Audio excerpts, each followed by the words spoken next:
Don Henley from the Eagles sang, I make my living on the evening news. Just give me something I can use.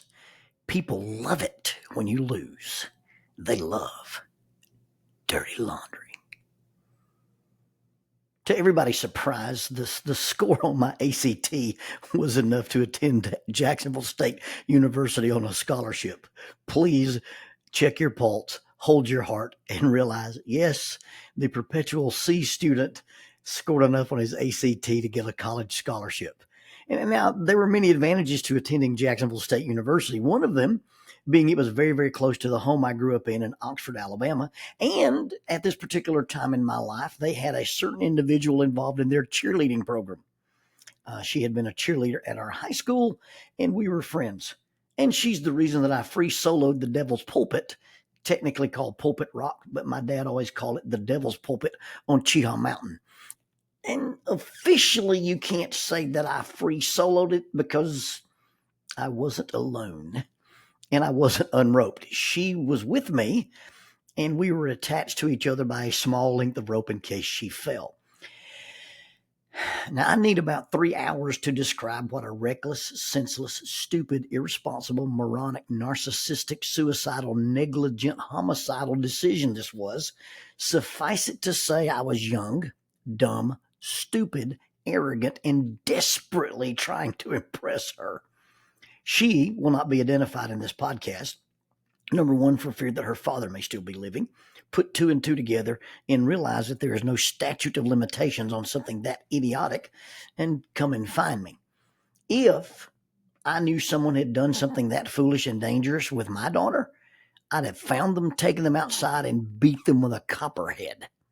Now, the downside of Jacksonville State University was that it was known as one of the party schools of the South, and it did not offer a degree in Bible.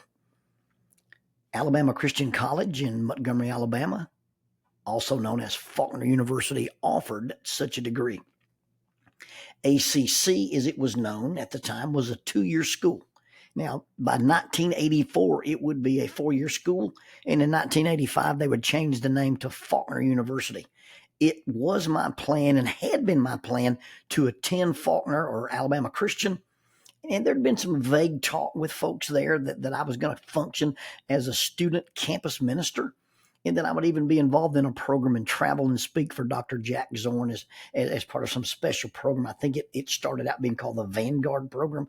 I know Dr. Zorn's organization has a Vanguard program. It's not the same thing now that it was going to be then. And this all looked well and good. My future was planned out. Everybody that I knew and everybody that I talked to knew that when I finished the summer, I was headed to Montgomery, and it all was going smooth until my brother called that summer morning. Probably in mid-July, and I remember it quite well. I was sitting in the office that they let me use at 25th and Noble Street Church of Christ. You see, I was their youth minister and had been their youth minister since the spring of my junior year. And I was sitting in the church office, and the office phone rang, and the secretary buzzed my brother through. Now, there are no computers, no cell phones, anything like that. Not the kind of things you're used to in the instant communication world. But as antiquated as we were, we still had phones. And Gerald was a student at Alabama Christian. Now, he would end up graduating in the first 4-year class. In fact, he still lives and works there to this day. On this particular day, he had been in conversation with his friend and mentor, Joe Beam.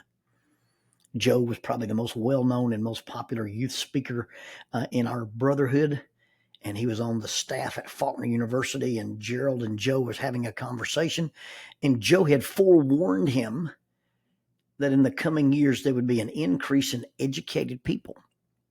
Gerald was the first person in our family history to attend college, and this was true for many people, Joe said. And this wave of higher education would result in advanced degrees, masters in arts, masters in sciences, as well as people with PhDs. And therefore, the local minister would no longer be the most educated man in the congregation, Joe warned. The days of the self-trained, not formally educated, quote-unquote, lay minister were probably coming to a close.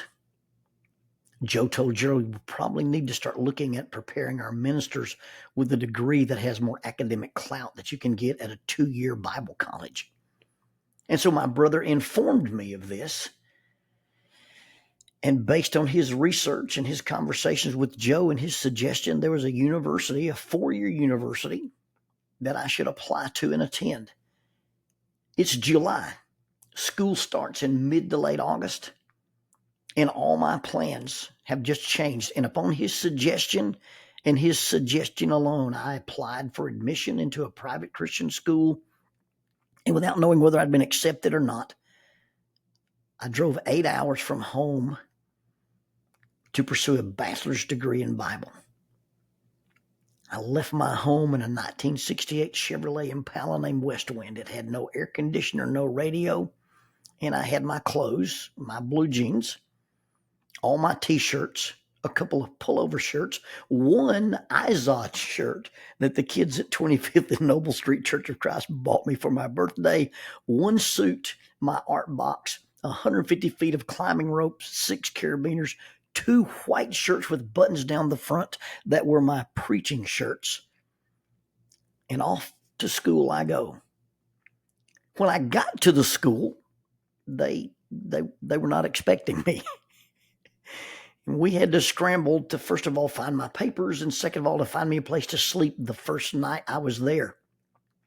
And before I could register for classes, I had to satisfy the ogres and the trolls in the financial aid department so that one day I might possibly live long enough to repay them for the education I would receive. Now, as you know, if you listen to the podcast, that before the first semester of my freshman year had reached midterm, I was out of money, and I was about 3 days from leaving campus and heading home. I couldn't find a job anywhere. I did have a work-study program as a janitor in the Bible building, but that only barely paid for part of my tuition. You see, the money I was generating as a work-study student didn't give me the money for food outside the cafeteria, didn't give me gas money for Westwind. I couldn't buy art supplies for my second major. I needed soap, shampoo, shaving cream, and just a little dignity. I'll never forget how humiliated I was at the financial aid department, being unsophisticated in finances. I didn't know anything about Pell Grants. I didn't know anything about student loans. I didn't know anything about anything when it came to money. And the lady in the financial aid department talked to me like I'd come from some third world country and was illiterate. The day before, I was supposed to pack up Westwind and take the balance of my work-study money, because I at least found out from the financial aid folks that if I didn't stay on campus, the money I had accrued by being a janitor in the Bible building, I had a little bit of cash that if I didn't stay on campus, they'd have to give me that cash. And it was basically just enough money to put gas in my Chevy and drive home. The day before I was leaving campus, you know that I found out I was a recipient of an anonymous donation from a lady named Miss Donna Barler of 830 Battery Lane in Nashville, Tennessee. Now, I've told this story in another podcast, but I just wanted to remind you I was going to be able to stay, and the reason I was going to be able to stay was because of Miss Barler's generosity. Miss Barler's scholarship actually would end up ultimately paying for half of my college tuition over a 4-year period. But as generous as that was, and as generous as some of her later gifts were, it did not provide for any of the aforementioned living expenses in the present. But I didn't care. My brother said this is where I needed to be. I felt it was where I needed to be, and I was willing to make do with what I had. One of my earliest and dearest friends on campus was a girl named Gail Tillery Richardson. She would graduate with a degree in French and teach high school, and she would regale her high school students with stories of Jonesy in our college days. Her future husband, Paul Richardson, would become my closest friend on campus. She told her students in that charming, deep Southern accents of hers, she would talk about what she and Paul would do on campus, and then she would say, and then there was Jonesy, and Jonesy lived like a savage. She's also the reason my sweet wife calls me Jones and Jonesy instead of Lonnie or Lonzo. Because when Jackie would visit campus and Paul and Gail and I would visit the church where I met Jackie, she heard Gail call me Jonesy, and that's what she started calling me. So here I was, living in a dorm room that was a single room. That's the only place I could find to put me. Everybody else had roommates. I could touch both walls with my outstretched arms.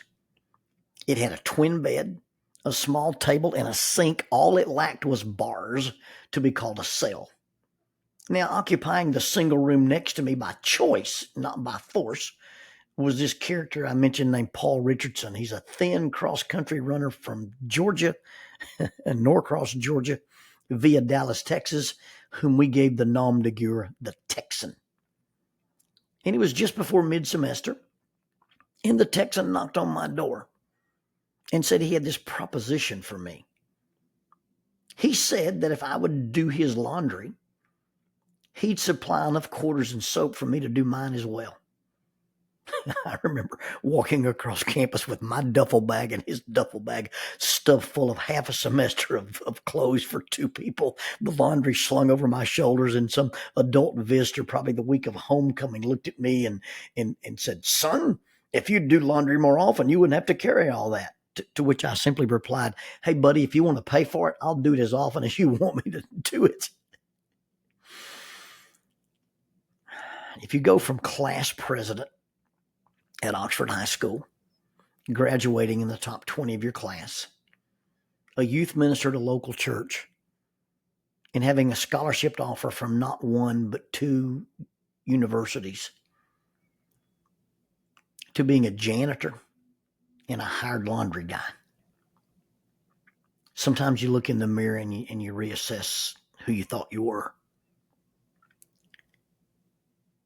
I thought that maybe one of the things that I needed, one of the things that was happening in my transformation, one of the things I needed to learn was humility. But what I really learned by being a laundry guy was dignity.